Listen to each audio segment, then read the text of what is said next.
Okay, folks, tonight we're going to end with the king of the cowboys, Roy Rogers.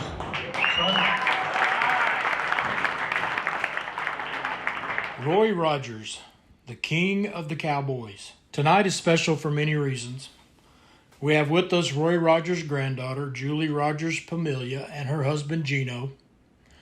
Julie recently published her memoirs about growing up with these music and film icons, titled Your Heroes, My Grandparents, A Granddaughter's Love. It's special for the great state of Ohio, and it's special for me. As you can see from the screen, Roy Rogers was my hero too. At 4 years old, I wanted to be him. Roy Rogers, born Leonard Franklin Sly, Lynn for short, in Cincinnati, Ohio in 1911. The family lived in a tenement on 2nd Street, where Riverfront Stadium was later constructed. Roy would often joke that he was born at second base. In 1912, Roy's father Andy and his uncle Will built a 12-by-50 houseboat and traveled the family to Portsmouth, Ohio, in search of a more stable life for the family. Later in 1919, they purchased a farm near Lucasville, Ohio, and built a 6-room house. It was on this farm that a young Lynn began to learn the basics of horsemanship. He learned to play mandolin, called square dances, and he learned to yodel. All skills that would benefit him later. At 19 years old, things began to change, and the stepping stones for a tremendous future was beginning to take hold for the young Lynn. His sister Mary encouraged him to audition for the Midnight Frolic radio program. A few days later, he was asked to join a local country music group, the Rocky Mountaineers. Over the next few years, while still working the radio program, Lynn attempted several other musical ventures, and in 1934, the legendary Sons of the Pioneers was formed. With radio all across the country taking note of this new group, the Sons of the Pioneers signed a recording contract with the newly founded Decca Records label. One of the first songs recorded was Tumbling Tumbleweeds.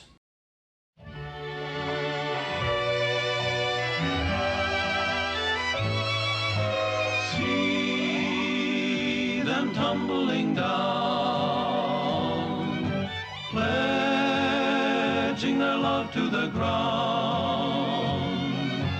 Lonely but free I'll be found, drifting along with a tumbling tumbleweed. A total of 32 songs were recorded for Decca, which also included the classic Cool Water. All day I faced a barren waste without the taste of water, cool water.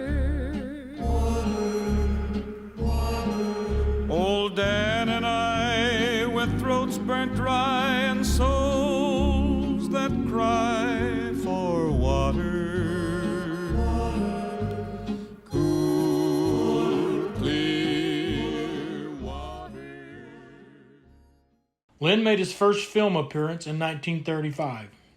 Steady work in film began to flow in, including 2 Western films with the singing cowboy Gene Autry. In 1937, Republic Pictures began auditioning for a new singing cowboy because of a contract dispute with Autry. Although he didn't have an appointment, Lynn managed to get into the studio and gain an audition. His screen test led to a contract with Republic Pictures and then led to a name change. He became the person we all know and love today as Roy Rogers. In 1938, the film Under the Western Stars was released with Roy in the lead role, a role that was originally written for Gene Autry. As they say, a star was born.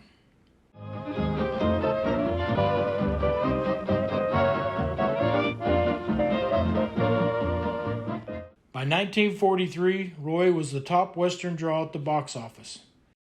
Roy would remain the top Western draw until the mid-1950s. Over time, Roy appeared in over 100 films, numerous radio shows, and the television hit The Roy Rogers Show. Well, riders, Trigger here is raring to go, so let's get started with today's story. It was in 1944 that Roy met Dell Evans when they were cast in the film The Cowboy and the Senorita.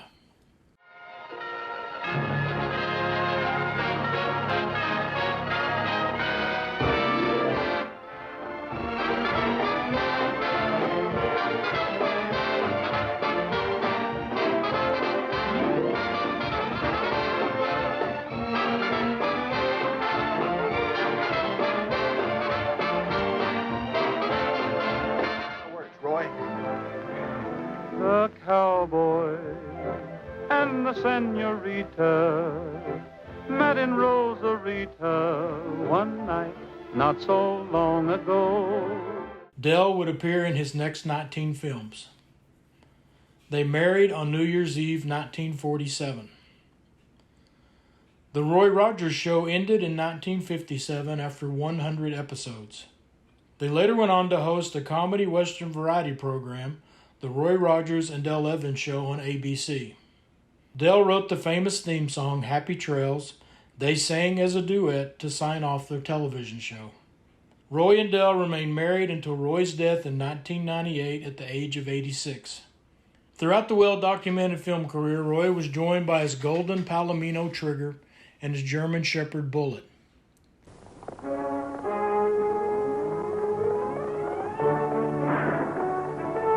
The Roy Rogers Show, starring Roy Rogers, King of the Cowboys, Trigger, his golden Palomino, and Dale Evans, Queen of the West, with Pat Brady, his comical sidekick, and Roy's wonder dog, Bullet. Roy Rogers has 3 stars on the Hollywood Walk of Fame, 1 for motion pictures, 1 for television, and 1 for radio. Roy and Dell are both inductees into the Western Performers Hall of Fame and the National Cowboy and Western Heritage Museum. Roy was inducted a second time at the National Cowboy and Western Heritage Museum in 1995 as a founding member of the Sons of the Pioneers. Roy Rogers is the only member of the Country Music Hall of Fame in Nashville, Tennessee to be inducted twice. Once as a member of the Sons of the Pioneers in 1980, and again as a solo artist in 1988. Then in 2018, Roy was inducted into the National Multicultural Western Heritage Museum. He was our hero, as his granddaughter Julie writes in her book. Happy trails to you, Roy Rogers, and thank you for the memories.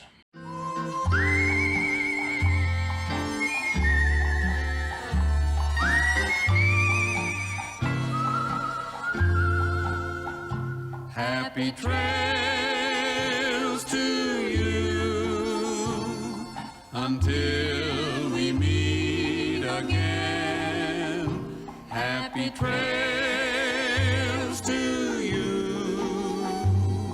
Keep smiling until then. Who cares about the clouds when we're together? Just sing a song and bring the sunny weather. Happy trails to you till we meet again.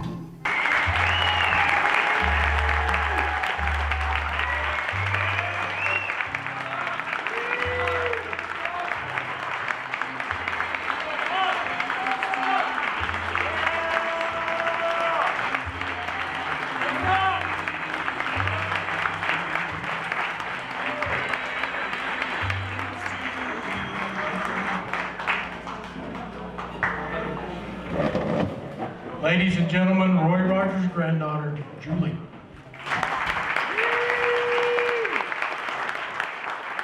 I really, just like the others, am so honored to be here, that you would take the time to do this. And, you know, we all grew up with Roy and Dale. It's just that you saw them on the big screen, and I saw them through the screen door asking for a popsicle.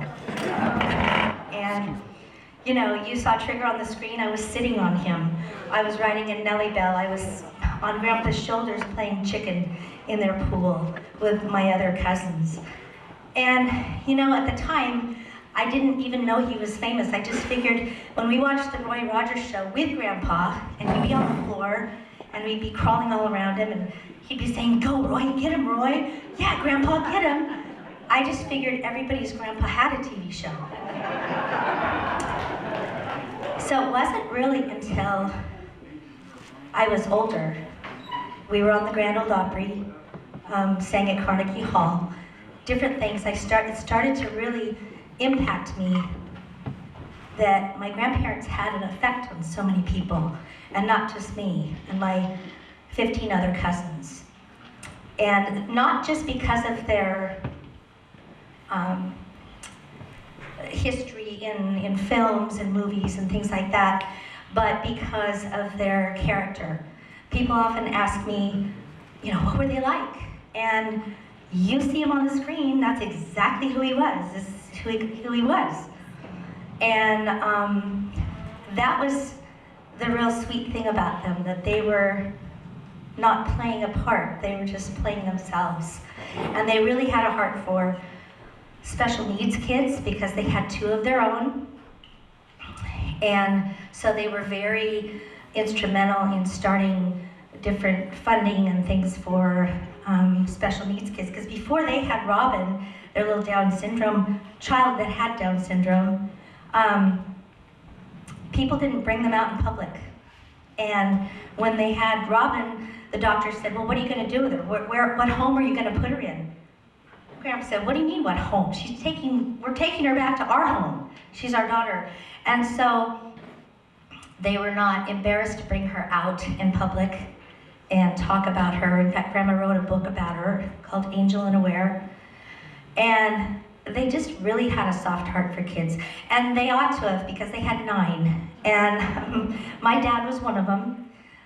It was a yours, mine, ours family. There's nobody in my family that's really related to, by blood, to anybody, but it never mattered because family's just family.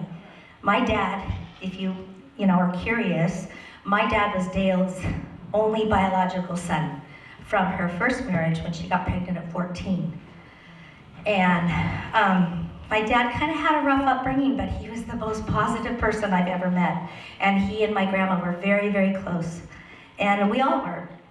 I just really miss them. They were just as amazing as you hoped they would be.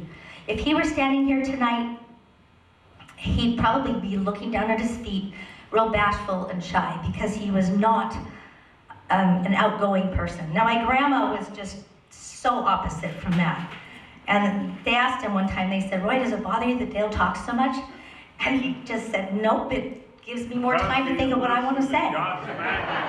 Okay, well, it worked for them. So I'm very grateful to accept this. Thank you from the bottom of my heart.